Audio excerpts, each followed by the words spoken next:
So Miaisha, it's springtime, and I know as the co-founder of the Tallahassee Food Network, gardening and food is high on the list right now. So tell us about the Tallahassee Food Network, what it is, and who it serves.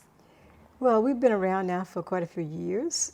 We've been working with young people and trying to provide good food for everyone in our community in the Fishtown area and around Tallahassee. We were actually started by young people, a Really? youth farm. Okay. Young people wanted to do more than just serve food. We were working with the Second Harvest Food Bank, and some of the kids said, we want to grow our own. And so we were the first group to start a farm at Second Harvest Okay. to provide produce Well, and for the families that are served there. it sounds like that's a good match since It was Second Harvest provides food. Really, and so we provided the fresh food to complement the food that they were providing to their families. And as a result of that, the young people said, let's do our own garden. Okay. And so we found a spot that was donated by a private person on Dunn Street. And we were so excited, you know. And as that time rolled on, we started a second garden. So we're throughout Tallahassee now. Okay. We have requests from people all over the country. And there's several iGrow places throughout Florida now. Really? Yeah. Okay. And in Georgia. Wow, that's We have one in exciting. Americas, Georgia. Jacksonville is establishing one, Okay. Sarasota. And we're working now to partner with our people in Detroit. So why are community gardens so important? Well, we thought early on, talking about food deserts and diabetes and obesity, those types of diseases that impact our families so much, that people need to have a way to grow some fresh, wholesome food. And so growing your own food is very important. We know years ago we had our own gardens. Now it's not as much as we were then.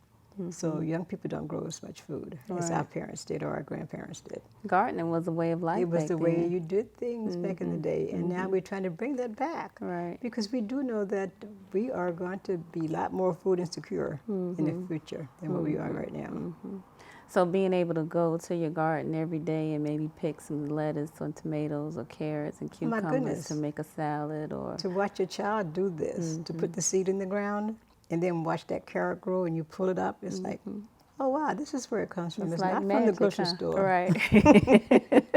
You should see that face. It comes right out of the Yeah. ground. Yeah. So gardening should be a lifelong activity, and if you start out as a child growing seeds, planting seeds, watching them grow, and being able to harvest what you've grown Right. and eat, now you're going to have a much more greater appreciation for the food and for nature. Exactly.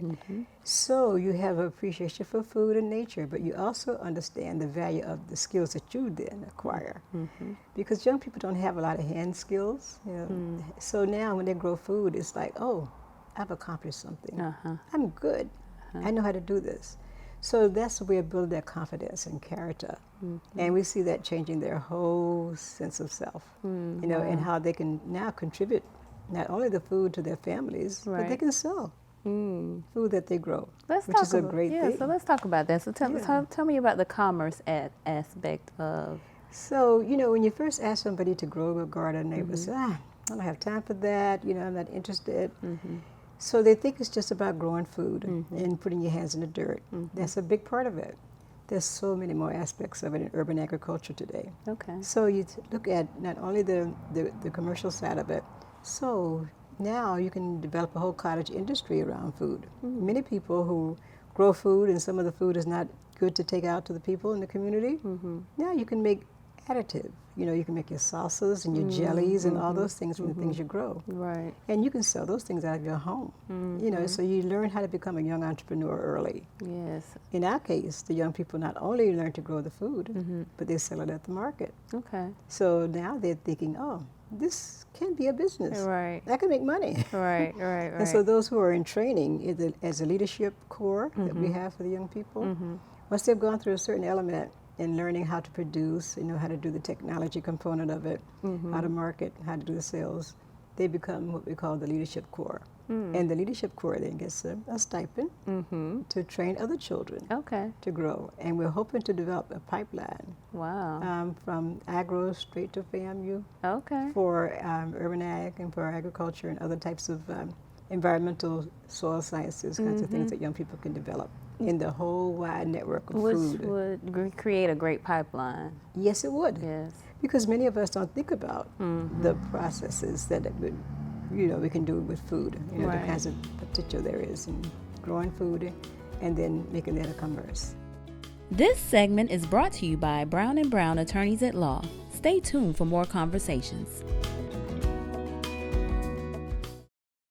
We can do it with food, the kinds of potential there is in growing food and then making that a commerce. So tell me about some of the programs that you all offer within the garden or the network.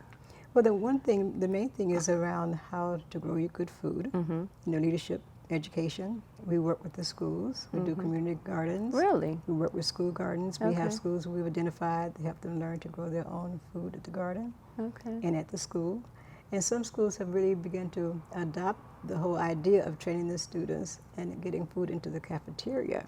So farm to school is a big deal. We still are working with the USDA around how to make that real in Tallahassee for a garden at every school. Okay. Are there some best practices that you all are looking to serve as an example for? Yeah, we have a partner in Milwaukee, Wisconsin. That's Will Allen. He's a very well-known former football player, and he's developed a growing power movement there.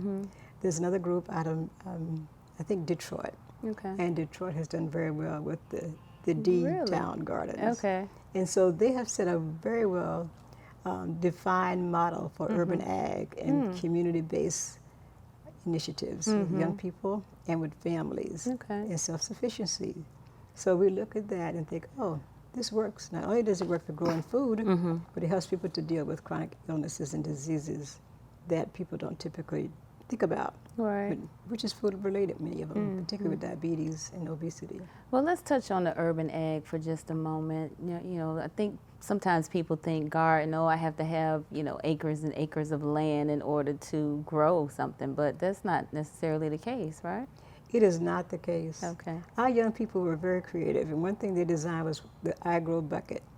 This bucket is something people can use who do not have access to land, who may not have enough space in a local apartment. You can grow in a balcony, like we used to do years ago, you grow in your windowsill, whatever it takes. And so you can take this bucket that they designed themselves with support from some designers from the ITT Tech that help them to develop this self-filtering watering bucket. And so you can grow the bucket with either just the soil we can give to you, and or you can put a seed in it, or you can have a plant in it, or you can have a fully developed plant.